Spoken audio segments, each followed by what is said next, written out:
5 years ago, I was handed a bow and a spear and told, hey, go kill that giant robot T-Rex. You got yourself a goddamn deal. Horizon was one of my favorite games of 2017, if not my game of the year. Can't remember right now. Sure as hell wasn't Zelda. I'm not going down that road right now. Fast forward 5 years, and here we are. The sequel, Horizon Forbidden West. 125 hours of game later, and I am now finally armed and equipped to fix this game. As always, though, let's talk about the good. And there is a lot to get through here, so let's start with the obvious. This game is stunning, gorgeous, beautiful, magnificent, super duper pretty. Pick whatever adjective you want. This may be the best looking game I've ever seen. It's absolutely in the running for it. The character models, the environments, the lighting, the weather effects, the robots, everything is rendered in such jaw-dropping detail you will find yourself just staring. And when a world is this beautiful, it's that much easier to explore every nook and cranny. You just want to see it. The visuals also help the story, which isn't as good as the original, but still a very good story. It's actually a pretty good continuation of the original, while adding a whole new threat for you to deal with. Which is a hard thing to do when you consider Zero Dawn was designed as a really great one-off game. It's kind of like The Matrix or the pirate movie, you know? But Forbidden West's story really manages to hold its own here. But the real highlight are the side quests and side characters. The game is full of side characters and their life problems that are both engaging and fully developed, allowing you to fill in the gaps of the Forbidden West and its inhabitants. The tech really guides this along as well, making everyone and everybody just seem real. Combined with good to great voiceover performances, and the player has a real connection. I don't want to oversell things, but these are maybe the best side quests I've ever played. This brings me to gameplay. Now, I've always thought the first Horizon had great combat, at least conceptually. You know, tearing off parts of giant robot dinosaurs, weakening them, altering their combat options, choosing to do so quietly or going balls out with a variety of weapons. It was both cinematic and dynamic at the same time. That was the original. Fast forward 5 years, and it's back. Now, while I have some serious changes in store for the combat, as a net sum, I loved it again. Jeez, we could go all day with the things this game does well. But I don't have the time. Shut up! We hit the highlights, you whiny bitch. All in all, though, this game was really fun. Especially if you love the first, you're gonna love 2. I did. I give it a 9. Wow, a 9? That sounds damn near perfect. What are you going to do to fix this? Settle down. I've got some shit, it's coming.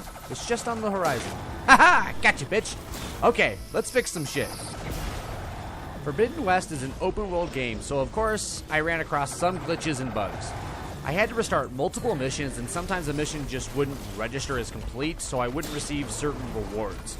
This would really suck for the completionists out there, but that's not me, so the bugs weren't really that big a deal. Still, fix your shit.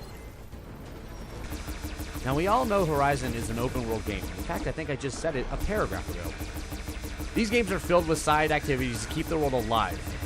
Generally, the activities are good ideas, but not implemented the best. There are gauntlet runs that just feel like a bad version of Road Rash. There are temple ruin puzzles that just play like bad Tomb Raider puzzles. The world is full of these, and maybe bad is too harsh, but they are mediocre. These activities needed more time to make them actually fun. And really, the biggest offender here, though, are the rebel camps. These side activities showcase 2 of the gameplay's biggest flaws: the melee combat and the stealth. Stealth is very basic. Hide in the grass, lure a guard over, stab him, move on to the next guard.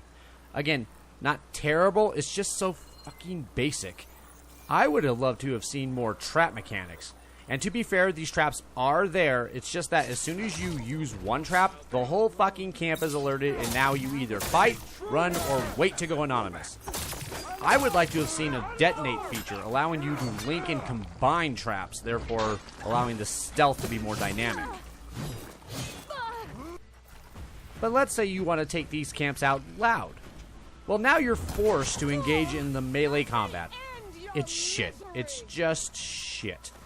They have all of these combos and overcharge mechanics that you will never use, simply because you can just button mash your way through. But it's just as easy to use your range weapons and put an arrow through a guard's eye. The way I'd fix it? I'd insert the free flow combat system of Batman or the early Assassin's games. All you really have to do is make it more cinematic. Attack, parry, counter, vault, all with a combo meter that unleashes a super move like takedowns. Simple. This'll work for me since the melee combat is such a minor thing in the grand scheme of this game. You can keep your clunky swing mechanic for the machines, but for human enemies, let's use this new system. Now onto my biggest gameplay fix, and it's the inventory issue. Horizon has you buying weapons and outfits, then upgrading these outfits and weapons, increasing stats, whether it's elemental damage, melee damage, or stealth detection. Here's the problem. There must be over 50 different weapons and outfits you can buy and upgrade. I spend all that time upgrading my bow, and then I keep finding new ones that do something slightly different or better. Now I have to upgrade this fucking thing. Repeat 50 times. It is so goddamn tedious and time consuming. My solution? One bow. And when I upgrade it, I unlock new functionality or ammo types. Now my bow can shoot fire and ice arrows instead of having to equip one fire bow and one ice bow. This system would work great for the weapon wheel they already have implemented. One bow, one rope caster, one gauntlet shredder. That's all I need. I don't need 1,000 fucking weapons. Fuck, this could save me a week on a game that easily breaks 100 hours of gameplay. Okay, so the next issue from having so many items is there are a lot of builds you can have. But it takes way too long to switch out all the items to fit your build. In fact, it takes so long that you just end up saying, fuck it.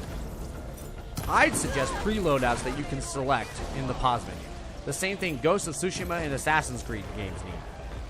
One for stealth, one for elemental protection. If I come across a fire tortoise, but I have on my ice gear, hey, it might be nice to quick switch that instead of having to meticulously search through my shit. I think these two changes would really clear up the clutter of the inventory and fix most of my issues that I have there. Which honestly, they just bugged the fuck out of me. Oh, and I'd be remiss if I didn't mention the platforming. It sucks ass. So many times Aloy wouldn't grab or go the way I wanted.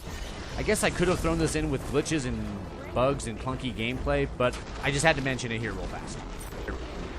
The last change is more about theme and game direction, so very subjective, but I really think it merits a mention, considering I was thinking about it the whole time.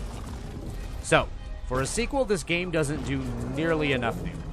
What I mean by this is the game is really just a giant DLC for the first game. The combat is the same. The weapons are 90% the same. The machines? There are a few new ones like bears and baboons and cobras, but I was really hoping for more. The landscapes are vastly the same. Forest, mountains, desert. Even what you do is the same. Travel, explore cauldrons, override machines, and even upgrade the same weapons you did in the first game. That one really pissed me off. The Forbidden West picks up right after the first, but I don't have my arsenal from the first. I already had a kick-ass bow. I already knew how to override these machines. Why the fuck do I have to learn it again? Instead of making me basically just play the first game again, why don't you just take this opportunity and give me a new experience? I mean, we are supposed to be going into the Forbidden West. Who knows what's out there? It's supposed to be the Forbidden West. Must be badass. I'm expecting a whole new experience, new technologies, new weapons, new machines, but in reality, it's all just more of the same. Which isn't bad, but it sure is fuck disappointing. But in spite of all my disappointment, I still had a ton of fun exploring and uncovering the secrets of the Forbidden West. And its highlights more than carry this game to a possible game of the year. But I did fix some things, right?